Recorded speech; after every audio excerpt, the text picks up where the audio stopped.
హర్యానాలో వరుసగా మూడో దఫా అధికారం చేపట్టాలన్న బీజేపీకి నిరాశే ఎదురైనట్టు తెలుస్తోంది.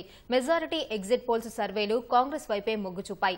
90 అసెంబ్లీ స్థానాలున్న హర్యానాలో ప్రభుత్వ ఏర్పాటుకు 46 చోట్ల విజయం సాధించాల్సి ఉంటుంది. People's Pulse south first survey ప్రకారం హర్యానాలో 55 స్థానాల్లో కాంగ్రెస్ జయకేతనం ఎగురవేయనుంది. బీజేపీ కేవలం 26 స్థానాలకే పరిమితం కానున్నట్టు తెలుస్తోంది. ఐఎన్ఎల్డీ బీఎస్పీ కూటమి 2 నుంచి 3 చోట్ల గెలిచే అవకాశం ఉంది. జేజేపీ ఒకచోట, ఇతరులు 3 నుంచి 5 స్థానాల్లో విజయం సాధిస్తారని ఈ సర్వే పేర్కొంది. హర్యానాలో రిపబ్లిక్ మ్యాట్రిక్స్ సర్వే కూడా కాంగ్రెస్ పార్టీ వైపే మొగ్గు చూపింది. కాంగ్రెస్ పార్టీకి 55 నుంచి 62 స్థానాలు దక్కుతాయని పేర్కొంది. బీజేపీకి 18 నుంచి 24 సీట్లు మాత్రమే దక్కుతాయని తెలిపింది.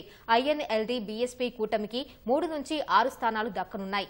జేజేపీ 3 చోట్ల, ఇతరులు 2 నుంచి 5 చోట్ల విజయం సాధించే అవకాశం ఉందని సర్వే పేర్కొంది. దైనిక్ భాస్కర్ సర్వే సైతం హర్యానాలో కాంగ్రెస్ పార్టీ ఈ దఫా ప్రభుత్వాన్ని ఏర్పాటు చేసే అవకాశం ఉందని పేర్కొంది. కాంగ్రెస్ 44 నుంచి 54 నియోజకవర్గాల్లో విజయం సాధిస్తుందని తెలిపింది. బీజేపీ 15 నుంచి 19 సీట్లకే పరిమితమవుతుందని పేర్కొంది.